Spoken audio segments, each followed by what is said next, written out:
faisant plus court, selon des modalités identiques pour tous, le constat que la modernité se définit notamment par l'accélération des changements et la multiplication des ruptures, voire des fractures, on voit très vite se dessiner la quadrature du cercle avec le risque supplémentaire de voir l'aspect techniciste et performant se développer au détriment de la qualité. En effet, toute évaluation a un caractère normatif. Elle a aussi une dimension performative elle finit par définir le type d'activité à effectuer.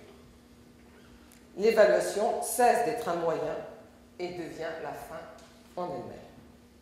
Les redéfinitions permanentes et parfois contradictoires des orientations et des politiques linguistiques non seulement complexifient la situation, mais tendent à une forme d'activisme, c'est mon propre terme, linguistique, qui réduit l'apprentissage d'une ou plusieurs langues à une approche strictement mécaniste en négligeant les enjeux sous-jacents que sont, et j'insiste, la rencontre de l'autre et l'apprentissage de l'altérité.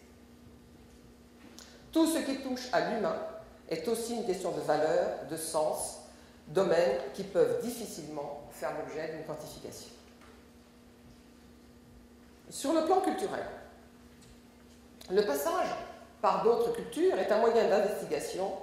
En ce sens, la sinologie est une méthode, car il ne s'agit pas de réifier les cultures, encore moins de faire des parallèles stériles à force de simplisme et de stéréotypie. L'approche comparative que je vais vous proposer, via la Chine, permet seulement de mettre en lumière et de regarder en miroir des phénomènes, et pour ce qui nous concerne aujourd'hui, l'évaluation des politiques linguistiques et des apprentissages. La notion d'efficacité permet d'apprécier a posteriori les effets d'une politique en tentant de mesurer l'écart entre les objectifs et les résultats.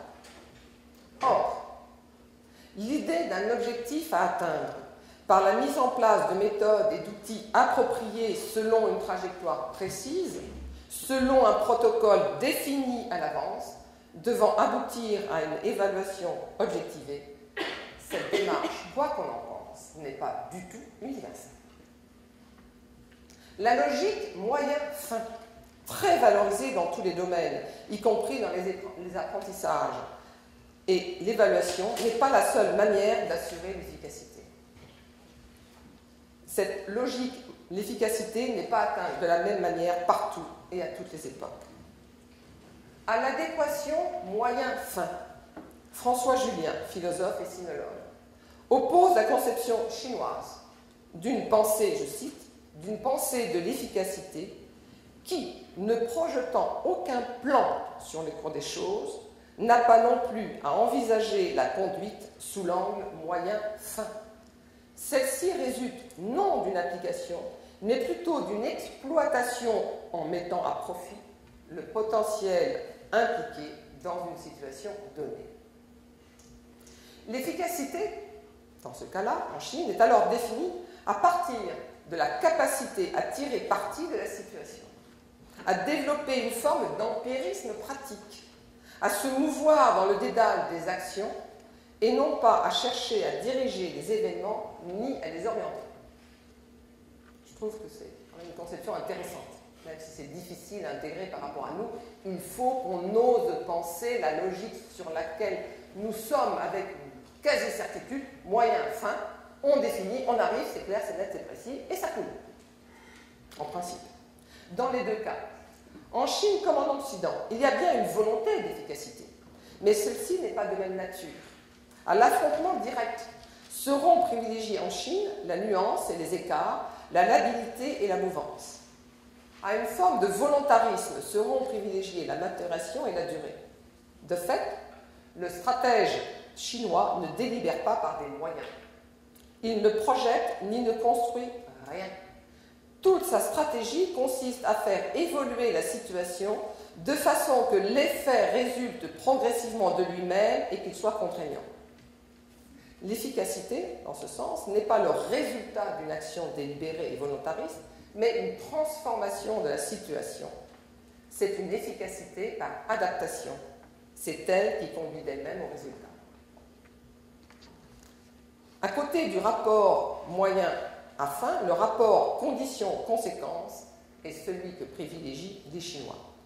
Les travaux de François Julien s'appuient sur la tradition chinoise, la philosophie chinoise qui est ancienne, même plus ancienne que la nôtre. Hein.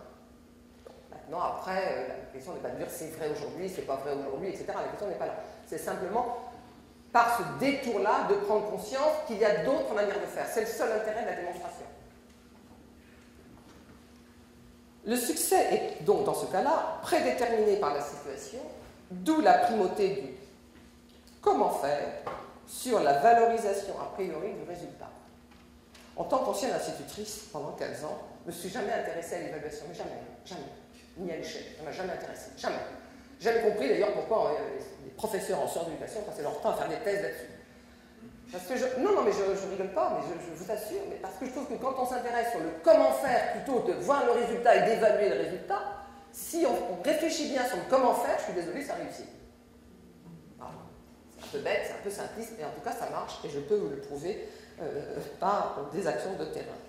L'attention est portée sur les conditions, sur la situation qui favoriseront l'émergence d'un comportement adapté. Ce qui compte, c'est moins le but que le cheminement. Les origines et la finalité ne sont pas considérées comme étant porteurs de l'action. La volonté est peu valorisée. Plutôt que de dresser un modèle qui serve de norme à son action, le sage chinois est porté à concentrer son attention sur le cours des choses telles qu'il se trouve engagé pour en déceler la cohérence et profiter de leur évolution.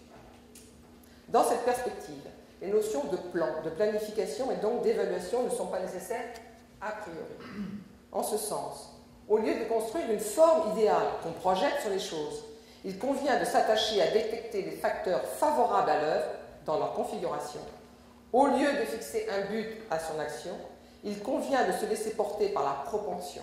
Bref, au lieu d'imposer son plan au monde, il convient de s'appuyer sur le potentiel de la situation et évaluer les forces en présence, notamment les facteurs favorables et défavorables.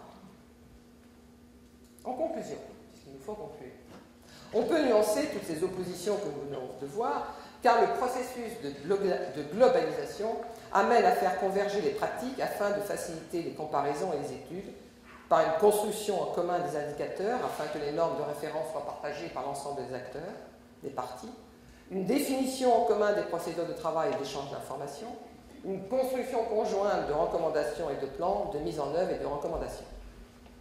Cette contrainte de globalisation ne doit pas, malgré tout, selon moi, occulter la nécessité du principe de distanciation et de décentration par rapport à soi et à son groupe.